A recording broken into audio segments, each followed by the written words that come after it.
오늘 은혜 받으실 말씀은 요한복음 4장 28절부터 30절까지의 말씀입니다. 요한복음 4장 28절에서 30절까지 말씀, 신약성경 148쪽에 있습니다. 제가 봉독하겠습니다. 여자가 물동이를 버려두고 동네로 들어가서 사람들에게 이르되 내가 행한 모든 일을 내게 말한 사람이 와서 보라, 이는 그리스도가 아니냐 하니 그들이 동네에서 나와 예수께로 오더라. 할렐루야. 여러분 모두에게도 예수 보혈의 능력으로 위험한 세상을 승리하게 되시기를 주의 이름으로 축복합니다.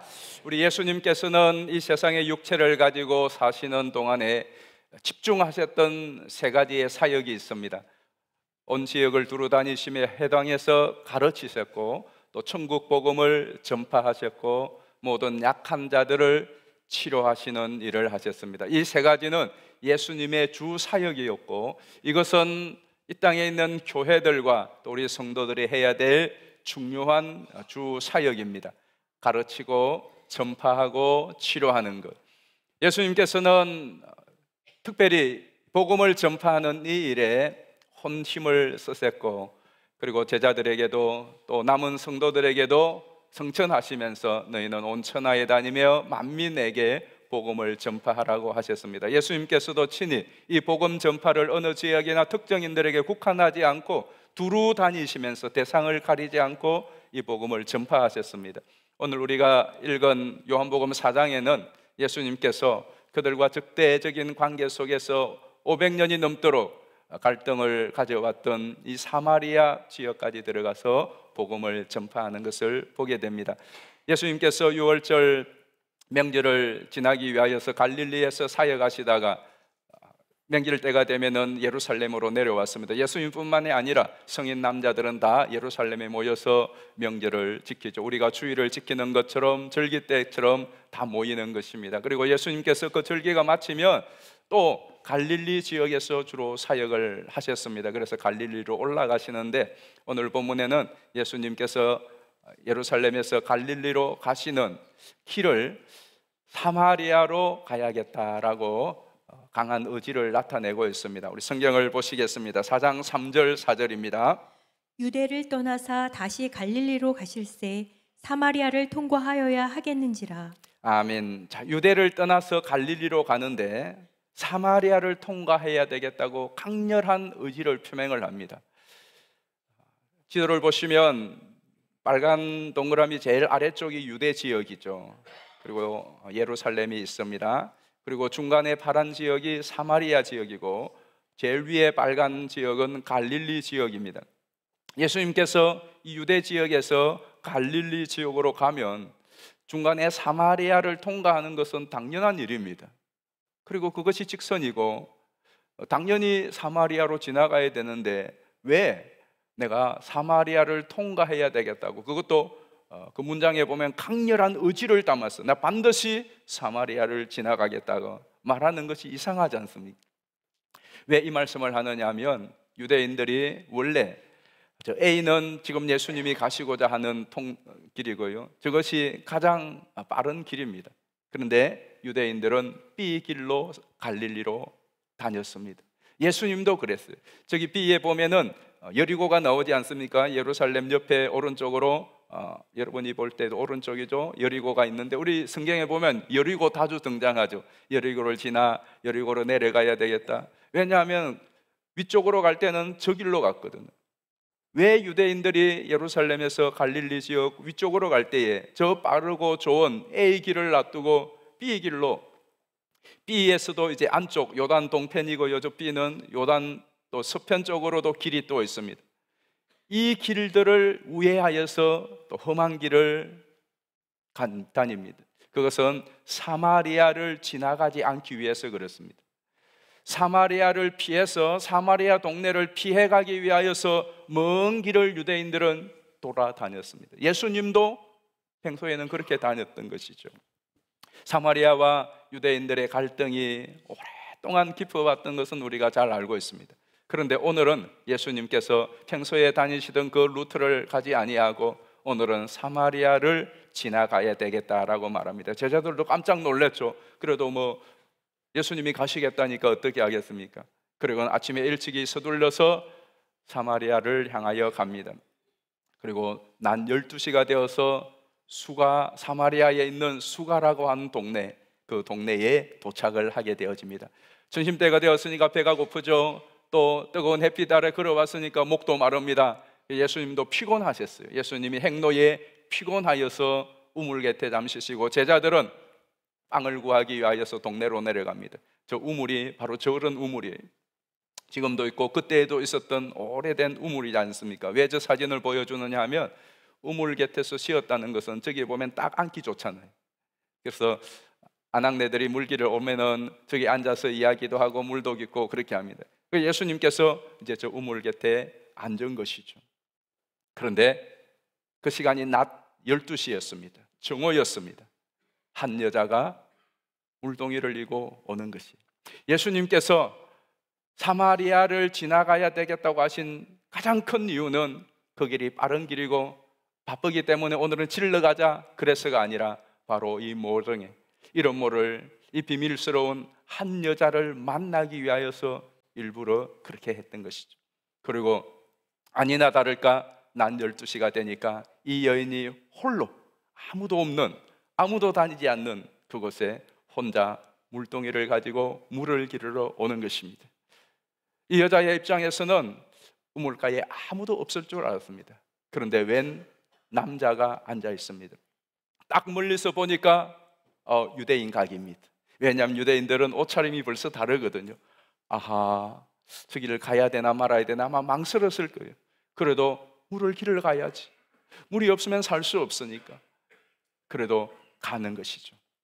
그런데 갑자기 예수님께서 거기에 앉아있는 이 사나이가, 이 사마리아 여인은 이분이 예수님인 줄 모르잖아요. 뭐 생명부지의 사람입니다. 웬 남자가, 그것도 유대인 남자가 앉아있는데 얼굴에 철판 끌고 그냥 물을 기르려고 하는데, 이 남자가 말을 거는 것이죠. 나에게 물 좀 주시오. 예수님께서 이 순간 두 가지의 유대인의 금기사항을 깨뜨립니다. 첫째는 유대인 남자가 사마리아 여자와 함께 단둘이서 대화를 섞는 거, 금기사항이. 우리도 옛날에 그랬던 것 같아요. 남녀 7세 부동석이라. 무슨 말인지 아세요? 예.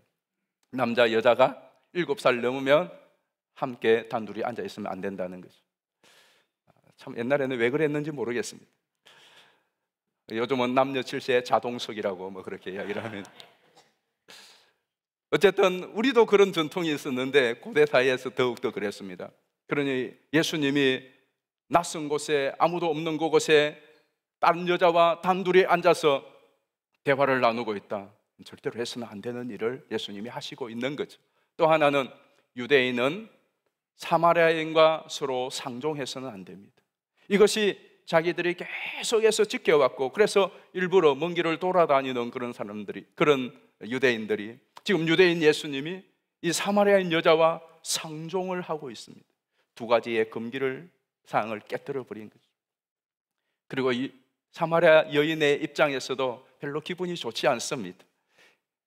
그냥 가만 있으면 물 떠가고 가면은 별일 없는데, 오늘 이 유대인 남자를 만난 것도 기분이 굉장히 불쾌한데 이 남자가 말까지 거는 거예요. 물 좀 달라고. 그러니까 이 사마리아 여인이 이렇게 말합니다. 당신이 유대인으로서 어떻게 나에게 물을 달라고 하느냐. 이 말은 기분이 굉장히 불쾌하다는 표현이에요. 그 다음에 뭐라고 말했느냐면, 이는 유대인은 사마리아인과 상종하지 아니함이라. 그 단서가 붙어 있어요. 유대인은 사마리아인과 상종하지 않는데 당신은 어찌하여 나에게 지금 물을 달라고. 이 상종하다라고 하는 말, 우리도 자주 쓰죠. 상종하다라는 말의 뜻은 물건을 같이 나눈다는 거예요. 물컵을, 내가 먹은 물컵을 나도 좀 더 마시게, 같이 나누어 마시는 거예요. 우물을 깃잖아요. 물을 기르면 그 물을 기른 것을 내가 먹을 뿐만 아니라 옆에 사람도 먹어요. 여러분이 물건도 쓰다 있죠. 볼펜 좀 빌려줘. 아무나 빌려주지는 않습니다. 볼펜 하나 빌려줘도 아니야, 안 빌려줄 수도 있고 또 빌려줄 수도 있습니다. 그래서 여러분이 쓰는 물건들을, 내가 쓰는 자동차를 또 가재 도구들을 누가 좀 빌려달라고 하면 빌려주는 사람들 있어요. 그 같이 쓰는 거예요. 이게 상종입니다. 그런데 볼펜 하나도 안 빌려줘. 상종하지 않는 거죠. 그러니 예수님께서 물 좀 달라. 물을 어떻게 줄 거냐? 자기가 가지고 오는 바가지나 물동에서 물을 퍼서 줘야 된다면 이건 상종하는 거거든. 근데 유대인은 사마리아인과 상종하지 않는데 당신은 어찌하여 나에게 물을 달라고 하느냐? 기분 나쁘다 이거예요. 별꼴이다 이겁니다.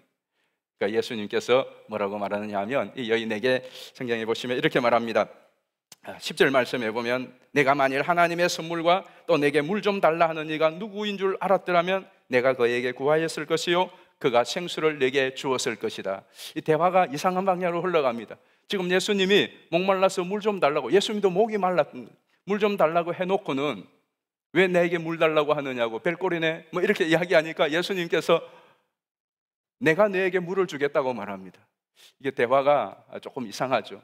분명히 물을 달라고 해놓고서 이 여인이 왜 나에게 물 달라고 하느냐 하니까 예수님은 네가 내가 누군 줄 알았다면 나한테 물 달라고 했을 것이다 라고 말하는 것입니다. 그러니까 이 여인이 예수님에게 이렇게 말하죠. 당신은 물 돌을 기릇도 없고 물을 기를 수 있는 도구도 없으면서 이 우물이 얼마나 깊은데 당신 나에게 물을 준다고? 이 우물은 야곱이 만들었고 야곱의 후손들이 먹었고 지금까지 우리가 먹고 있는데 당신이 야곱보다 더 큰 자입니까? 하고 상당히 빈정되는 이야기를 합니다. 그러니까 예수님께서 한술 더 뜨시죠.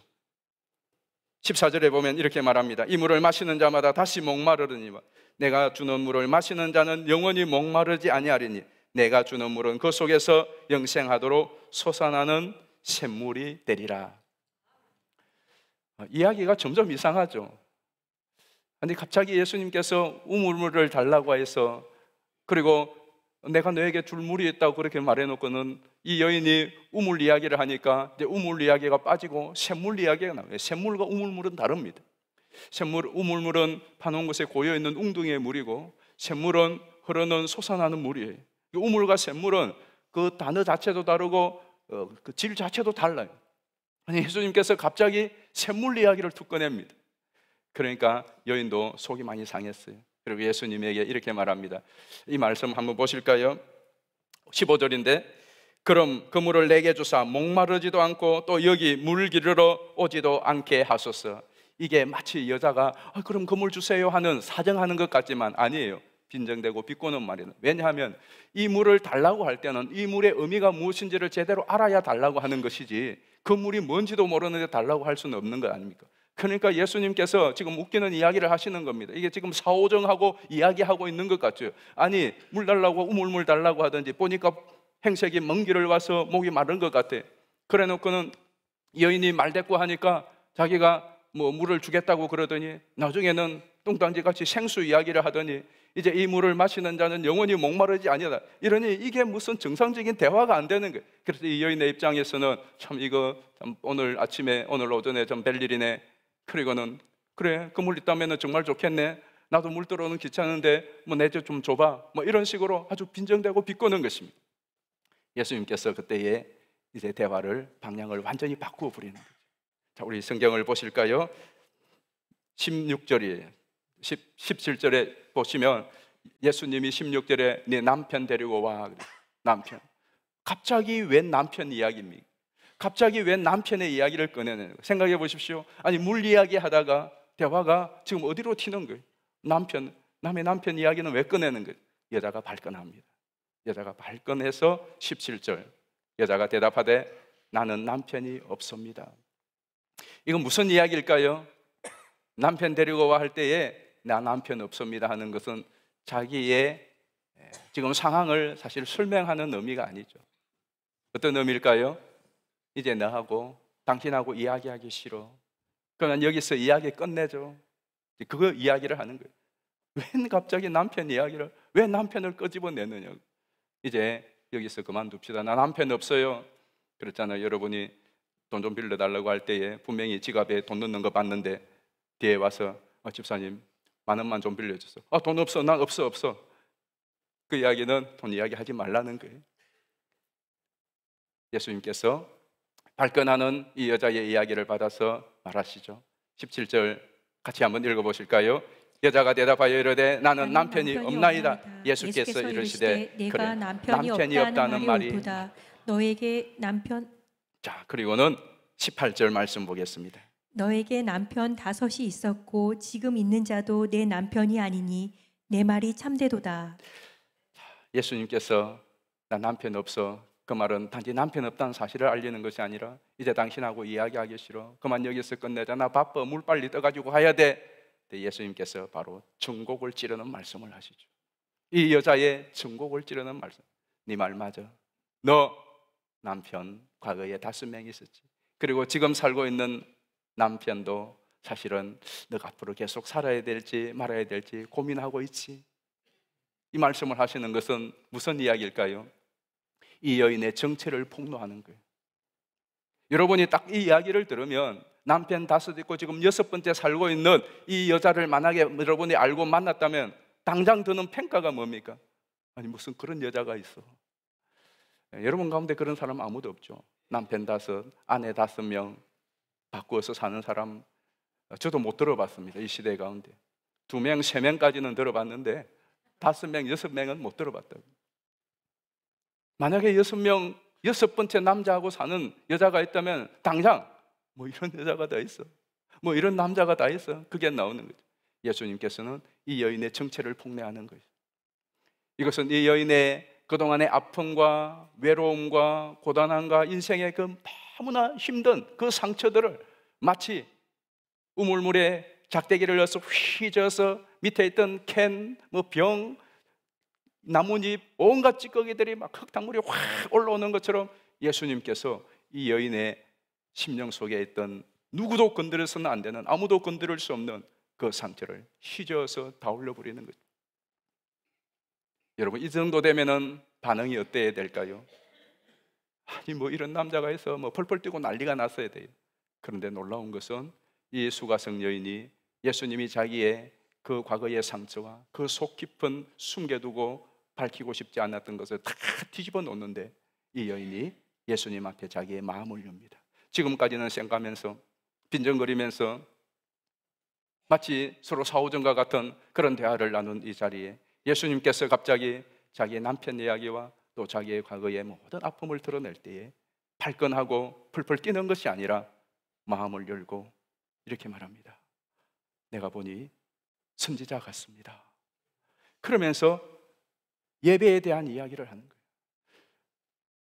우리는 사마리아 그리심산에서 예배하는데 당신네 유대인들은 예루살렘에서 예배해야 된다고 하는데 도대체 어디에서 예배하는 것이 맞습니까?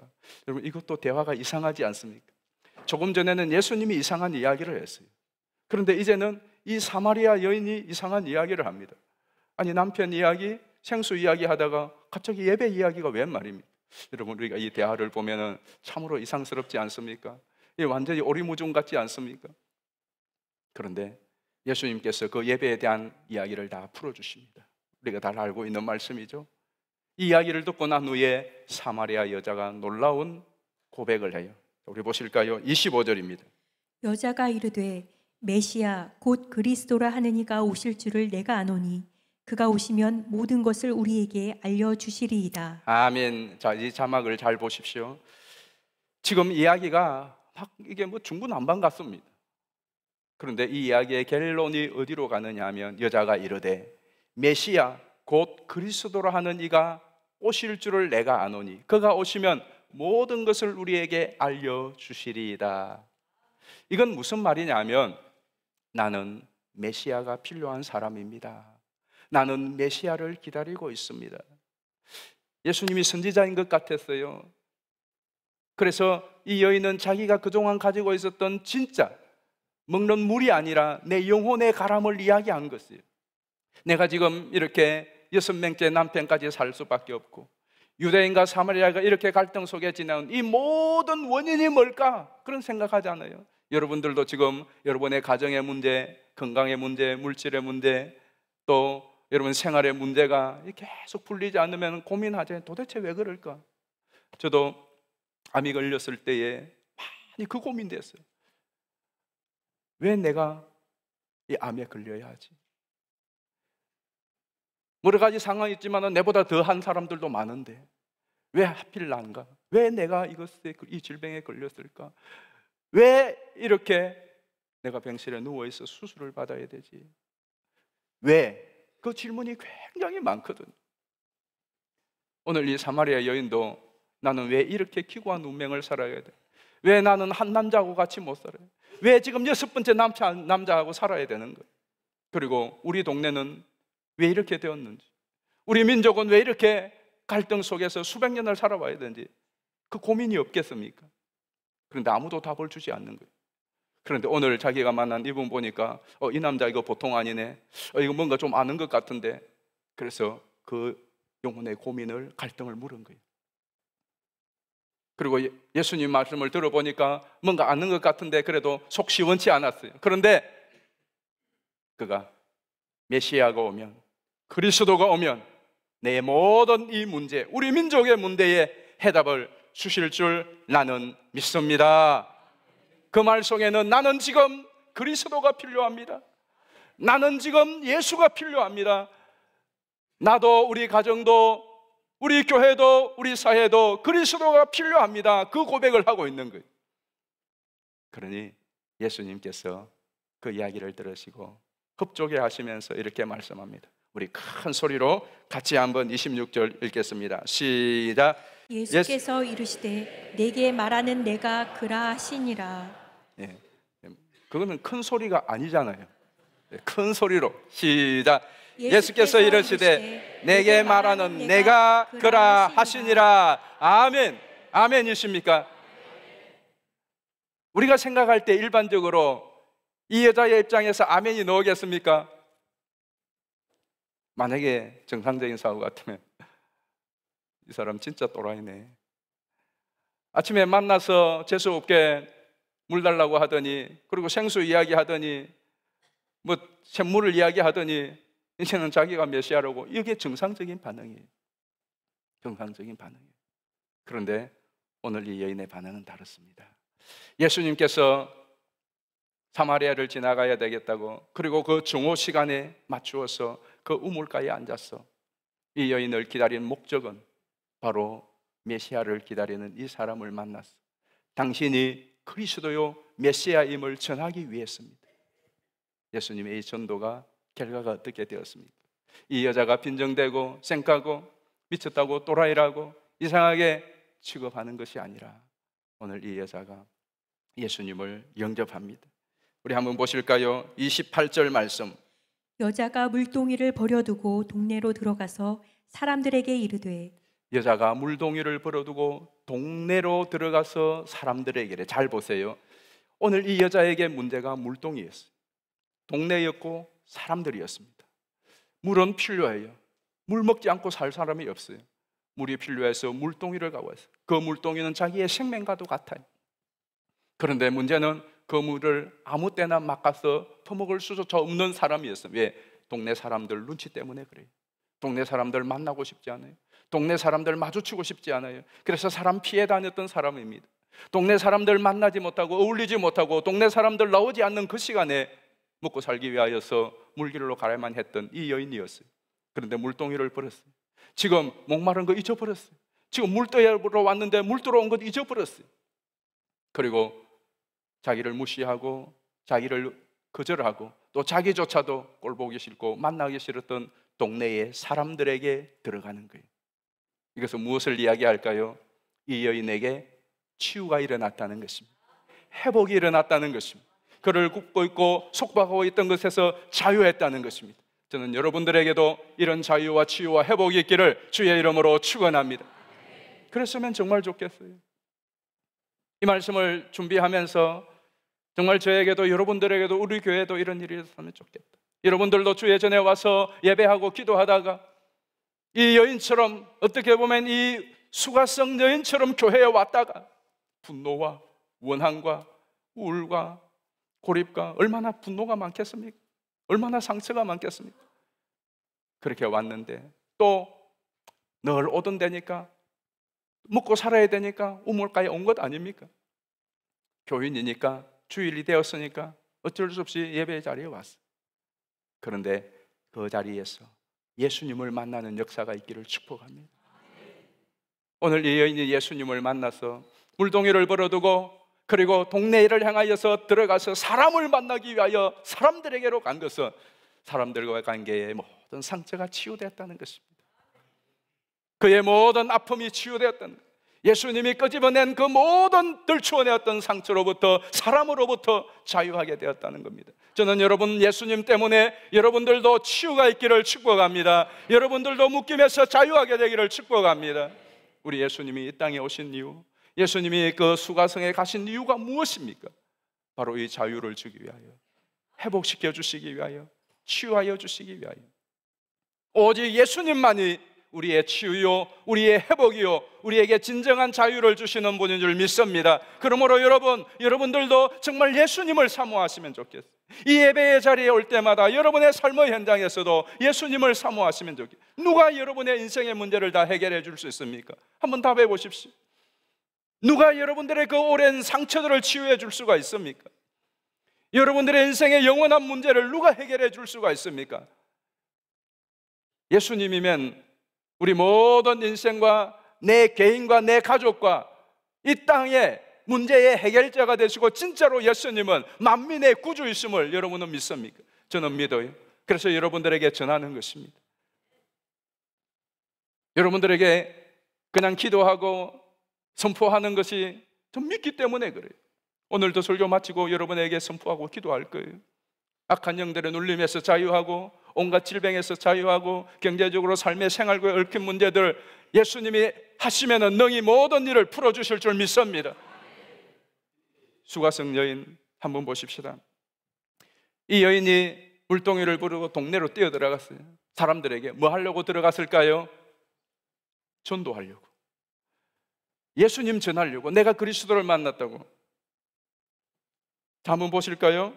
25절 말씀 다시 한번 같이 읽어보겠습니다. 시작. 여자가 이르되 메시아 곧 그리스도라 하는 이가 오실 줄을 내가 아노니 그가 오시면 모든 것을 우리에게 알려주시리라. 그래서 예수님께서 내가 그러라 하니까 이 여자가 반응이 물동이를 버리고 동네 사람들에게로 달려 들어간 거예요.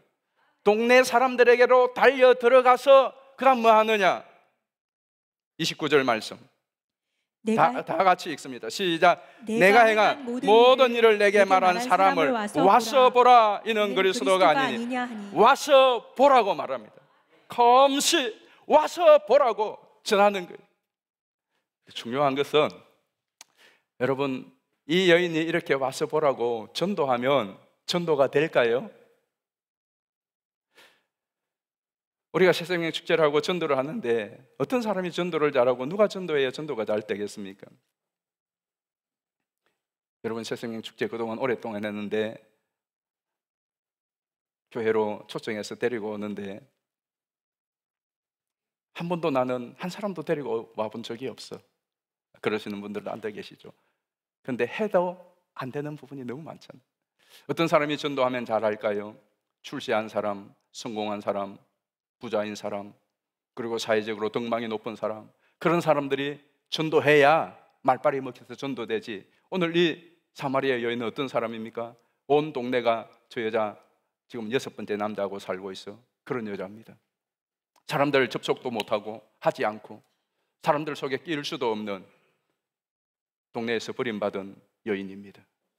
근데 그 여자가 어느 날 바로 나타나가지고 복음을 전하고 전도를 하면 전도가 되겠느냐고요. 전도가 되겠느냐고요. 와서 보라고 한다고 그 말을 믿고 올 사람이 있겠느냐고요. 그런데 이 여자가 가서 와서 보라고. 조금 전까지만 해도 물동이 이고 가는 것을 멀리서 본 사람들이 있습니다. 아이고, 저 여자 또 가네. 그런데 그 여자가 바로 지금 와가지고 전도를 하는데 전도가 되겠느냐고요. 결과가 어떻게 되었죠? 30절 보겠습니다. 그들이 동네에서 나와 예수께로 오더라. 여자의 말이 내가 행한 모든 것을 그가 내게 말하였다 증언하므로 그 동네 중에 많은 사마리아인이 예수를 믿는지라. 잘 보세요. 여자의 말이, 여자의 그 증언으로 인하여서 그 동네 중에 많은 사마리아인이 예수를 믿었어요. 엄청난 사람들이 몰려오는 거예요. 무슨 기적이 일어나고 막 능력이 일어나고 신비한 역사가 없었어요. 아니, 이 여자가 무슨 생활에 변화가 있었고 이 여자가 뭔가 달라진 것도 있었는 거 아니에요. 오늘 아침에 그 여자, 몇 시간 전에 그 여자가 지금 갑자기 나타나가지고 증언을 한단 말이죠. 그런데 사람들이 이 여자의 말을 듣고 이 사마리아 여인의 말을 듣고, 목사님도 아니에요, 훌륭한 사람도 아닙니다, 예수 믿고 성공한 사람, 예수 믿고 출세한 사람, 예수 믿고 부자 된 사람도 아닙니다. 그런데 이 비천한 가련한 여자의 말을 듣고 온 동네 사람들이 몰려오는 거죠. 여러분, 이게 가능하겠느냐. 그런데 더 놀라운 것은 그 다음 구절입니다. 40절. 사마리아인들이 예수께 와서 자기들과 함께 유하시기를 청하니 거기서 이틀을 유하시매. 아멘. 그냥 믿고 끝난 것이 아니라 예수님을 자기들의 동네에 모시고 와서 자기들이 가서, 그리고는 이제 예수님을 동네에 모시고 와서 이틀이나 같이 있는 거예요. 이게 있을 수 있는 일입니까? 500년의 금기가 깨지는 것입니다. 사마리아인들이 그렇게 적대적으로, 서로 적대적이었던 사람, 한 상에 묶어서 상종할 수 없는 것들이 예수님을 부르는 거예요. 예수님을, 유대인을 모시는 거예요. 유대인은 예수님도 또 가는 겁니다. 그리고 이틀 동안 함께 묵고 자고 함께 유하는 거예요. 이것이 복음의 능력인 줄 믿습니다. 복음의 능력인 줄 믿습니다. 그런데 중요한 것은 이게 어떻게 가능하느냐는 말이죠. 아무런 기적도 없습니다. 오병이어의 기적도 없고 귀신이 떠나가고 병자가 살아난 것도 없어. 그저 잠시 대화하였는데 예수 믿을 것 같지 않은 이 수가성 여인이 예수님을 믿어요. 여러분, 수가성 여인 전도 대상자에 포함 우리 같으면 시킬 수가 있겠어요? 여러분의 태신자들 어떤 사람들입니까? 여러분의 태신자 중에 어떤 사람이 있느냐고요? 술집의 창녀, 온 세상 사람들로 버림받고 지탄받고 도저히 구제불능의 사람, 그런 사람 명단이 있느냐고요? 이 사람 전도해서 예수 믿겠습니까? 무슨 막 놀라운 기적이 아니라 다리 몽둥이 하나 부러진다든가, 아니면 뭔가 질병이 크게 걸린다든가, 뭔 큰 사고가 일어나서 그때서 예수 믿을 만한 사람이에요. 말로서는 안 될 사람이에요. 그런데 이 수가성 여인이 예수님을 영접하고, 동네에 가서도 마찬가지예요. 사마리아가 어떤 동네입니까? 그 동네 사람들이 다 떼거리로 몰려와서 예수님을 믿고 예수님을 모시는, 이게 가능하겠느냐고요. 인간의 생각으로 볼 때는 불가능한 일이에요. 그런데 이 놀라운 일이 일어났어요. 이것이 하나님의 은혜인 줄 믿습니다. 그렇습니다. 예수 믿고 구원받는 거예요. 우리의 힘과 노력으로 되는 것 같지만 우리의 힘과 노력조차도 주님의 은혜인 줄 믿습니다. 그래서 에베소서 2장 8절을 이렇게 말합니다. 너희는 그 은혜에 의하여 믿음으로 말미암아 구원을 받았으니 이것은 너희에게서 난 것이 아니요 하나님의 선물이라. 아멘. 잘 보세요. 우리가 믿음으로 말미암아 구원을 받아요. 그렇죠? 그거 외에는 없습니다. 근데 그 믿음이 하나님의 은혜에 의한 것입니다. 이거 잊지 마시기를 바래요. 내 믿음 좋다, 내 믿음 크다, 내 믿음으로 하나님 축복을 받았다. 그거 하나님의 은혜인 것입니다. 그래서 하나님의 은혜로 우리가 하나님의 선물이라고 그랬어요. 예수님께서 이 여인에게 처음에 대화하실 때 제일 먼저 하신 말씀이 무엇이었죠? 44장 10절 말씀 보실까요? 예수께서 대답하여 이르시되 내가 만일 하나님의 선물과 하나님의 선물이 뭔지를 알았더라면, 또 내게 물 좀 달라 하는 이가 누구인 줄 알았더라면 내가 그에게 구하였을 것이요 그가 생수를 내게 주었으리라. 아멘. 그 하나님의 선물 뭔지 몰랐어요. 그런데 이게 하나님의 선물이구나. 내 생각으로 구제불능의 이 사람, 도무지 사마리아가 문을 열지 않는 거예요. 한순간에 말 한마디에 이들이 홀라당 변화되고 바뀌어지는 것, 이거 하나님의 은혜입니다. 자, 그러면 중요한 것은 우리에게는 이 하나님의 은혜가 없을까요? 오늘 우리의 전도 대상자들에게는 이 하나님의 은혜가 흘러가지 않을까요? 하나님의 은혜는 어제나 오늘이나 영원토록 변함없이 흐르는 줄 믿습니다. 이러고 있는데 제자들이 드디어 빵 사가지고 나타났습니다. 어리둥절합니다. 깜짝 놀랐어요. 웬 그것도 사마리아 여자하고 예수님하고 지금 분위기 굉장히 좋습니다. 금방 결혼할 것 같아. 분위기 너무 좋아. 제자들이 어리둥절했어요. 그 성경에 보면 제자들이 놀랐더라. 어리둥절을 하고 있어요. 그러니까 이 여인은 물동이를 버려두고 다 나가서 전도하는 거예요. 제자들이 어리둥절하니까 설명해야 될 거 아닙니까? 예수님이 제자들에게 설명합니다. 35절 말씀, 36절 말씀 보겠습니다. 너희는 넉 달이 지나야 추수할 때가 이르겠다 하지 아니하느냐? 그러나 나는 너희에게 이르노니 너희 눈을 들어 밭을 보라. 희어져 추수하게 되었도다. 거두는 자가 이미 삭도 받고 영생에 이르는 열매를 모으나니 이는 뿌리는 자와 거두는 자가 함께 즐거워하게 하려 함이라. 아멘. 예수님은 이 이야기로 사마리아 여인과 예수님의 대화와 사마리아 여인이 물동이 버려도 나간 일을 설명합니다. 무슨 이야기하는 거죠? 전도의 때가 멀었다고 생각하지 마. 너희들은 넉 달 지나야 이번에 태신자, 우리 전도 대상자 아직 멀었어요. 아니야. 지금이 추수할 때야. 봐. 수가성 여인 예수 믿을 것 같아서 사마리아가 지금 전도할 때 우리가 그런데 봐 하니까 오잖아. 추수 때가 되었어. 여러분 전도 대상자가 마찬가지예요. 이 사람 또 안 올 거예요. 저도 지금 제 친구 내일 가서 또 전도할 거고 또 태신자 세 사람 있는데 인간적으로 생각하면 해봤자 또 안 올 것 같은 그런 마음도 들어요. 그러나 이 말씀을 보면서 그러면 하나님이 이제 지금 그동안은 덜 익은 거 이번에 익게 했을지 모른다 그 생각되는 거예요. 아직까지 전혀 익지 않았었는데 단풍이 하나도 들지 않았는데 어느 날 딱 보니까 단풍이 벌겋게 들어있어. 오늘이 그때고 이번 주일이 그때일 줄 어떻게 알겠느냐는 거예요. 니느웨 성에 요나가 가서 복음을 전할 때 하나님의 말씀을 전할 때에 3일 길을 하루 동안에 설렁설렁했어. 누가 믿고 돌아오겠어요?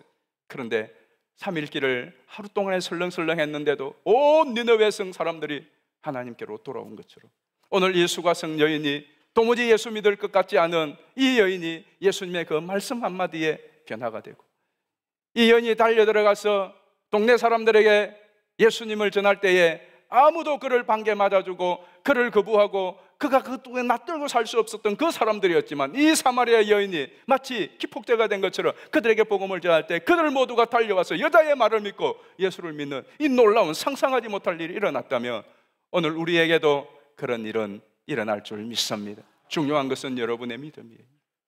그래서 전 여러분에게 간절히 부탁합니다. 이 한 주간 동안 첫 번째는 여러분이 정말로 예수님을 믿는다면 예수님께 기도하는 시간을 가지시고요. 새벽기도 넣으시고요. 또 우리 각 전도회별로 365 담당이 나갔어요. 이 한 주간 동안은 여러분 새벽에 못 나오시는 분 저녁에 꼭 나와서 함께 같이 기도하고요. 이번 금요일은 온 교인이 함께 모여서 기도하는 날입니다. 우리 함께 모여서 같이 기도하고 그리고 여러분 이 한 주간 동안에 이 세 가지는 꼭 할 수 있잖아요. 한번 해보시기를 바랍니다. 적어도 세 사람 이상에게 딴 거는 못 하시더라도 11월 2일 날 우리 교회 한번 와보라. 그건 할 수 있잖아요. 아멘. 예, 그거 할 수 있잖아요. 그거 한번 해보시기를 바래요. 어떻게 알겠습니까? 이 여인이 가서 그냥 와보라 했는데 생각지도 않게 다 오는 것처럼 여러분 말도 안 하잖아요.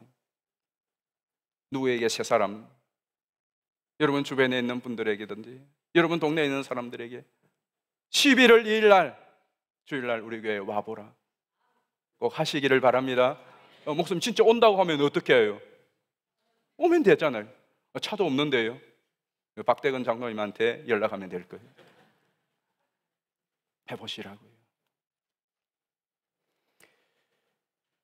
오늘 이 여인의 말 한마디가 복음의 기폭제가 되어서 구제불능에 또 도무지 인간의 힘으로는 메꿀 수 없는 그 갈등의 골을 메꾸고 그들의 인생이 새롭게 변화된 것처럼 여러분들의 말 한마디, 여러분들의 복음 전도 한마디가 여러분도 살고 다른 사람의 영혼을 살리는 기폭제가 될 줄 믿습니다. 우리 함께 찬양하십시다. 세상 모든 민족이 구원을 얻기까지.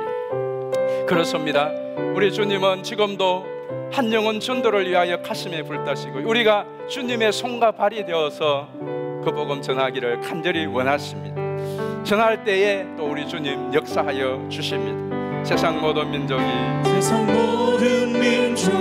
구원을 얻기까지 쉬지 않으시는 하나님, 주의 심장 가지고 우리 이제 일어나 주 따르게 하소서. 세상 모든 육체가 주의 영광 보도록 우리를 부르시는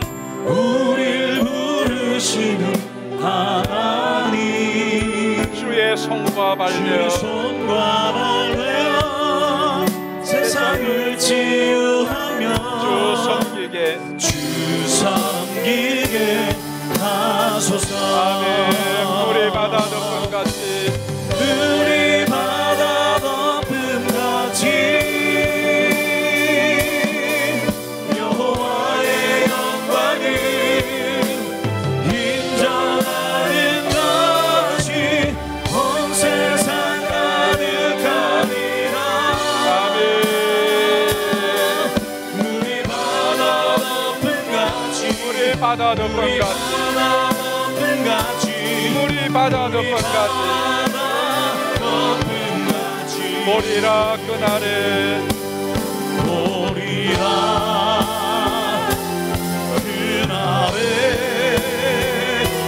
주의 영광 가득한 세상 우리는 듣게 되리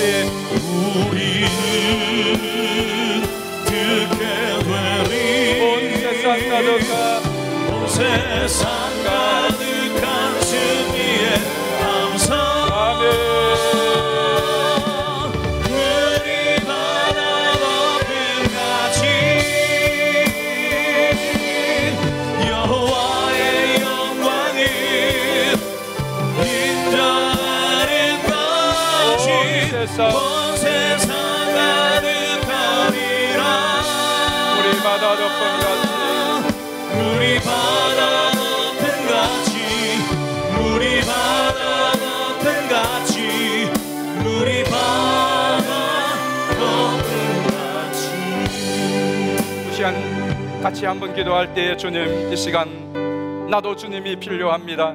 주님, 나를 치유하시고 회복시키시고 만지시고 하나님, 나에게도 진정한 자유함을 맛보며 기쁨으로 주님을 찬양하며 이 복음 전할 수 있는 주님의 생수를 내게 먼저 부어 주옵소서. 그리고 우리 전도 대상자들을 위하여, 또 이 지역의 복음화를 위하여, 믿지 않는 우리 가족들을 위하여 이번 12월 1일 하나님이 새생명 축제를 통하여 하나님의 영광을 받으시고 수가성의 그 놀라운 생명의 단치가 우리 교회 지역에도 일어나게 해달라고 우리 이 시간에 주여 한번 부르고 간절한 마음으로 기도하겠습니다.